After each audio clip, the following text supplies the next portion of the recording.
en el estudio con nosotros en este programa especial de la crisis de Venezuela al señor embajador de Venezuela en República Dominicana, don Alberto Castelar. Gracias por estar con nosotros, don Alberto.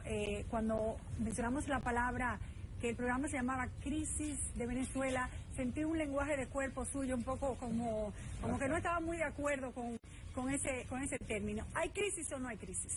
Bueno, en primer lugar, Nubia, permíteme agradecerte por el espacio que me brinda de dirigirme al pueblo dominicano, a los hombres, a las mujeres de este país, que con tanto cariño y tanto afecto me han recibido aquí en la República Dominicana. Hace 2 días cumplí 1 año acá en el país y de verdad que puedo decirlo con toda honestidad, es el país que más se parece en su persona, en su cultura, en la forma de ser, la gastronomía, al pueblo venezolano. Igual le agradezco a la compatriota Elisa Marriott por la posibilidad de hacer esta entrevista. ¿Hay crisis o no hay crisis? En Venezuela, lo que existe en realidad es un intento de golpe de Estado. Hay un intento abierto, un llamado de una oposición antidemocrática, y hay que definirla así, antidemocrática. Lo mismo que hizo Chávez en su oportunidad, parecido. Desconociendo. Cuando le tocó a Chávez. Tú me hiciste una pregunta, si tú me permites responderla con mucho gusto. Con mucho gusto, pero le quería hacer esa acotación, porque me recordó que eso mismo decían de Chávez. Hay una audiencia, tú me haces una pregunta y yo te respondo con todo con el tiempo que no se preocupe, sea fluido, déjese, no esté tenso, que aquí no está el imperialismo. No, aquí no hay intenso. Okay, yo creo que tú eres la que estás un poco tensa. Yo creo que la que estás como nerviosa eres tú. Pero empezaste, que es un lenguaje gestual. No. Voy a responder la pregunta. Voy a responder. En Venezuela hay un intento de golpe de Estado. Hay una oposición antidemocrática que desconoce las reglas del juego de la más elemental democracia, donde quien obtiene la mayoría tiene el derecho de gobernar. Nosotros en Venezuela venimos de una elección muy reciente, hace apenas 9 semanas. En esa elección de hace 9 semanas, las fuerzas populares, las fuerzas chavistas, obtuvieron una victoria de más de 1,5 millones de votos sobre las fuerzas de la oposición.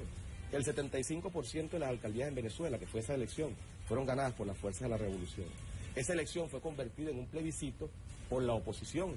Ellos dijeron que Maduro tenía que irse el día siguiente a esas elecciones.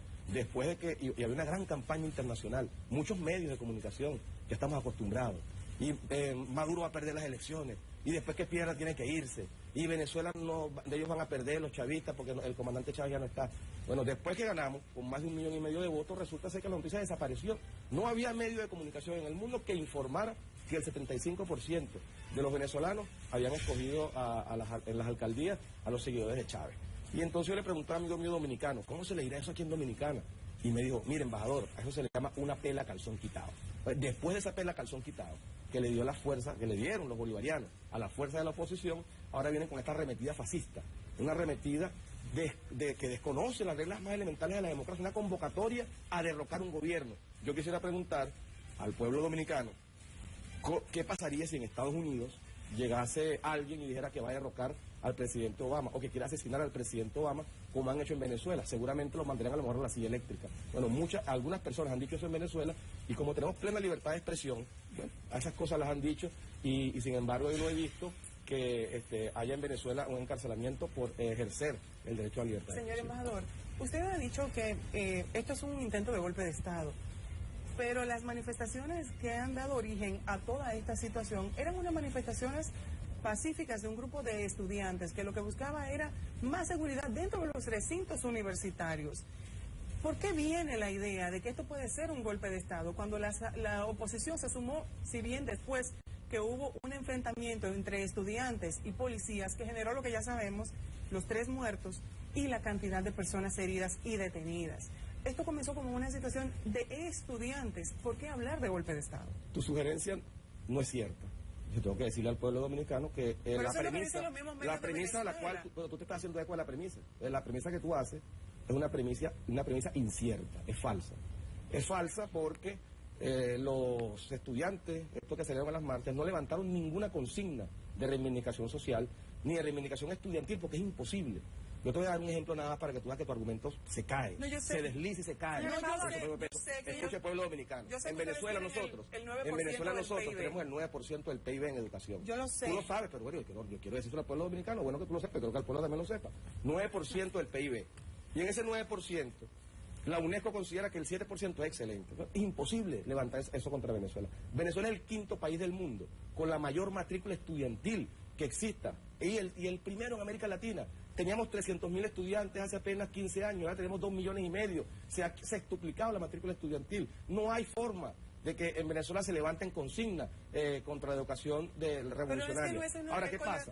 No había consigna. ¿La consigna cuál era? ¿La consigna cuál era? No era ningún tema de seguridad. Señor embajador. Mira, hay otros países, discúlpame, termino el argumento, pueblo dominicano. Señor embajador, hay un evento, aquí no había un tema de seguridad, aquí lo que había simplemente un llamado a un golpe. Señor embajador, mire, vamos a ponernos de acuerdo, porque nosotros no queremos Usted hacer pregunta y yo respondo. Sí, pero no queremos hacer una entrevista ni agresiva, pero lo estamos sintiendo bastante agresivo. Primero, no, agresivo hasta tú pregunta y yo respondo. Ni siquiera nos está mirando a nosotros, que estoy somos viendo al pueblo dominicano, Nubia. Nos tiene que mirar a nosotros. Al querido y amado pueblo dominicano estoy viendo y hablando en este momento. Pero no te pongas tan nerviosa, Nubia. No estoy nerviosa.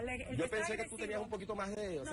La verdad que la escuela de Maduro lo ha afectado bastante. Lance una recta de 90 millas. Yo pensé que iba a una recta dura, algo así, pura bombita. Mire, usted... Lo que tira Nubia. Yo esperaba que venga un poco más de fuerza. Vamos a poner de acuerdo. Usted está siendo grosero. No, yo no soy grosero. Usted puede preguntar y yo le respondo. Exacto. No, usted está es la que está nerviosa. No estoy usted está nerviosa. No puedo estar nerviosa de Pero mírese la cara, señora Nubia. Usted ve, pueblo dominicano, la agresividad con la que usted me está Señores, vamos a tranquilizarnos. Muy agresiva. Hay un tema, señor embajador. Señor embajador, usted está haciendo, Elisa, por favor, adelante, Elisa, usted puede... Déjame dirigir esto porque... Yo creo que el señor embajador está fuera de lugar, totalmente usted está fuera de lugar. Usted está fuera de lugar. Está haciendo una entrevista fuera de lugar con una premeditado en afectar a Venezuela. Una actitud premeditada para afectar al gobierno venezolano. Usted pregunta y yo respondo. Ustedes ven enemigos donde no los hay. Usted pregunta y yo respondo. Ustedes tienen una neurosis bastante peligrosa. No, eso es una falta de respeto. Usted me dice neurótico, no hay ninguna neurosis. Usted está faltando el respeto. No, pero hace rato que usted no está faltando el respeto a nosotros, señor embajador. Usted debería serenarse. Estoy muy serena, señor embajador. Estoy muy serena, señor embajador. Usted, la verdad es que pero dígame, haga la pregunta. Pero haga la pregunta. De control. Haga la pregunta. Usted está fuera de control. Se parece a su presidente. No, usted está fuera de control. Pareciendo a Maduro. No falta el respeto al presidente de Venezuela, por favor. Le exijo respeto al presidente de Venezuela. Yo entiendo que si no respeto, le acabo de faltar el respeto al presidente Maduro, comparándolo con usted. No le falta el respeto. Comparándolo con usted, lo estoy faltando el respeto. Tiene toda la razón. Si usted va a invitar a alguien para no dejarlo hablar, entonces no lo invite. Pero no es eso. Su matriz de opinión. No es eso, haga su matriz de opinión. No es eso, señor. Haga su matriz de opinión. Si usted no quiere hacer la entrevista, no la hagamos. Pero usted me puede preguntar y yo le respondo. ¿Me permite hacerle una pregunta? Con todo gusto. Usted insiste en que lo que se busca en estos momentos es un golpe de Estado. Correcto. Veo unas declaraciones incluso del Departamento de Estado de los Estados Unidos que ustedes han estado involucrando dentro de todo este proceso. De hecho, hace solo un día y medio tuvieron que sacar varios diplomáticos de la embajada de los Estados Unidos. Que no es la primera vez que sucede, yo puedo hablar. De la embajada de los Estados Unidos en la República Bolivariana. Aquí no hay dictadura, aquí hay democracia real. Está fuera de control. En ese contexto, un tilo, por favor. En ese contexto. ¿Qué? Tilo es un té. Sí, no, por supuesto, lo sé. Okay. Entonces, resulta que la embajada de los Estados Unidos ha dicho en el día de hoy que el presidente Nicolás Maduro no tiene, o se le ha salido un poco de control la situación de la seguridad y con el tema de los estudiantes en Venezuela. ¿Qué entiende usted? ¿Qué es lo que está pasando? Al margen de esto que dice que es un golpe de Estado, ya está apresado el señor Leopoldo López, que es el principal dirigente de oposición, o por lo menos la cara más vista en este proceso. ¿Cuál es el próximo paso que usted entiende se va a dar en Venezuela para lograr volver a la calma? Porque realmente tienen 2 semanas en una situación de inseguridad y de intranquilidad que ha llamado la atención de todos los países y un poco la preocupación de la mayoría de los organismos internacionales. ¿Me permite responder? Claro. ¿Puedo hacerlo? Pueblo dominicano, yo les puedo decir que en Venezuela efectivamente hay una injerencia descarada, grosera, por parte del gobierno de los Estados Unidos. Tan es así que hace apenas 2 días llamaron a nuestro embajador en la OEA, el embajador Roy Chatterton, para ponerle unas condiciones. ¿Quieren pruebas? Estas son las pruebas. Llamaron a Chatterton y le dicen, el gobierno de los Estados Unidos, quien lo llamó, es el secretario adjunto del Departamento de Estado, una persona de apellido Lee, que yo creo que no sabía con quién estaba hablando. Se equivocó, llamó a alguien, se equivocó y no sabía que estaba hablando con el gobierno de Venezuela. El señor Lee le dijo a nuestro embajador Chatterton que él le ponía 3 condiciones a Venezuela. Primero, que Maduro tenía que sentarse con la oposición y llegar a un acuerdo con la oposición.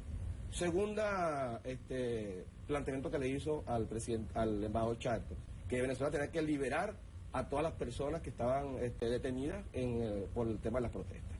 Y tercera condición que puso el señor Lee en nombre del Departamento de Estado y en nombre del gobierno de Estados Unidos fue que Venezuela no podía abrir un proceso judicial contra el señor López porque si no había consecuencias internacionales. ¿Cuál fue la respuesta de Venezuela? La respuesta oficial del gobierno venezolano y del presidente Maduro y de nuestra Cancillería. Primero, que nosotros no aceptamos injerencias, ni imposiciones, ni exigencias de ningún gobierno en el mundo. No aceptamos que el imperialismo nos ponga condiciones. Ellos pueden mandar en los Estados Unidos, pueden hacer su política en los Estados Unidos, pero no en Venezuela, no las pueden imponer. Segundo punto, para responder a tu pregunta. Sí, claro. Segundo punto, los manifestantes en Venezuela, las personas que están detenidas, son 13 las que quedan. La gran mayoría ha sido liberada. Las 13 personas que quedan detenidas son producto de que, bueno, tenían armas de fuego, que incendiaron instituciones públicas, que maltrataron y agredieron a personas en Caracas o en otras ciudades del interior. Y la tercera interrogante, que es que no se podía abrir un proceso judicial al señor López, bueno, nosotros le estamos aplicando, se está aplicando, no el Ejecutivo Nacional, porque me hace una plena división de poderes. El Poder Judicial solicitó la aprehensión, la Fiscalía hizo la impulsión, un juez dictó una medida y está siendo procesado por la justicia venezolana. Y en definitiva, y con esto para que tú me puedas hacer otra pregunta, en definitiva, nosotros lo que le decimos a Estados Unidos, la mayor respuesta que le dimos fue que le expulsamos a 3 funcionarios de su embajada que en vez de dedicarse a los asuntos diplomáticos normales, se estaban dedicando a conspirar, a alentar las manifestaciones de la oposición y a financiar, porque tenemos correos electrónicos detectados por donde se estaban enviando al Departamento de Estado, correos con el número y el monto del financiamiento a través de la USAID que daban a los estudiantes, que el año pasado fue de $55 millones en el año 2013 para financiar estas actividades conspirativas y golpistas. Señor embajador, ¿la crisis económica es real o no es real en Venezuela? Mira, en Venezuela, nosotros, en el año, te respondo, el contexto, desde que el presidente Chávez asumió el gobierno, hay una intención de dañar por parte del imperialismo norteamericano y por parte de sectores internos en Venezuela, sectores empresariales, cúpulas empresariales, que en vez de comportarse como verdaderos empresarios y producir en Venezuela, lo que se han dedicado es a conspirar. Y entonces, bueno, ellos han tratado de dañar la economía venezolana, de esconder de generar desabastecimiento que no es producto de una realidad. Que la crisis económica es también por el imperialismo y por esos venezolanos que han querido boicotear el trabajo de Maduro. Te voy a colocar un ejemplo, te voy a colocar, fíjate, de la historia de América Latina y el Caribe, de la historia de América Latina. O sea, es verdad lo que está diciendo. ¿Cuánto afectó el gobierno de los Estados Unidos, el imperialismo norteamericano, a la Chile de Salvador Allende? ¿Cuánto afectó el imperialismo norteamericano a la Nicaragua del gobierno sandinista en los años 70? ¿Cuánto daño le ha hecho el imperialismo norteamericano a la gloriosa revolución cubana, afectando con un bloqueo criminal y genocida a ese pueblo? A Venezuela le quieren hacer lo mismo. ¿Y sabes por qué, Nubia? ¿Cuál es el fondo de todo esto?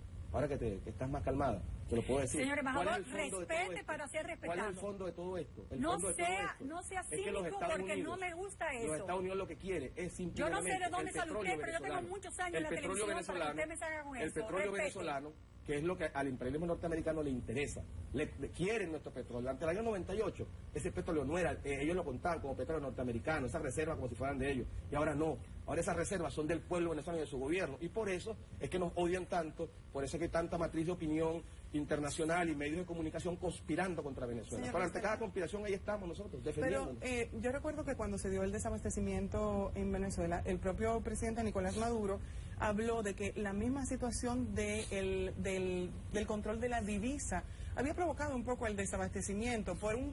Sí, incluso estuve conversando con uno de los diputados, con el señor Chávez, que vino aquí a la República Dominicana. Exactamente, y él me estuvo incluso comentando de cuál era la situación dentro del estamento que maneja el control de las divisas. Habían detectado una serie de irregularidades, el gobierno tomó control, un control un poco más estricto de las divisas y que por eso se dio cierto desabastecimiento. Bueno, el control es absoluto de las divisas, porque inclusive hay escasez de dólares. Sí, hay mucha escasez de dólares porque el control es absoluto. El tema del desabastecimiento era muy mucho por esa parte y por esta razón. Este es un embajador realmente irresponsable y maleducado. Por esta razón, pero yo lo voy a tratar, usted sabe cómo lo voy a tratar a usted. Yo no lo voy a tratar como un embajador porque usted no tiene la categoría de embajador. Usted tiene la categoría de Policastro. Eso es lo que usted tiene, de barricada. Su discurso es de barricada. Señores, miren, vamos a pedir la entrevista con este señor que se dice ser embajador, representante de un gobierno en el país, y es un insolente, maleducado, con un discurso realmente antológico, él se cree maduro, tiene problemas realmente de identidad, totalmente de identidad. Es una pena que, señor embajador, tengamos un señor embajador de tan poca calidad en el país. Qué mala suerte tenemos. Si él es el representante del país de Venezuela, ya vemos cómo está Venezuela. Perdió Venezuela con usted como embajador. ¿Qué se va a hacer? Interrumpa a su propia compañera. Vamos, es que... Una pregunta seria y usted le interrumpe. Vámonos, que el señor embajador no tiene nada que hacer en este...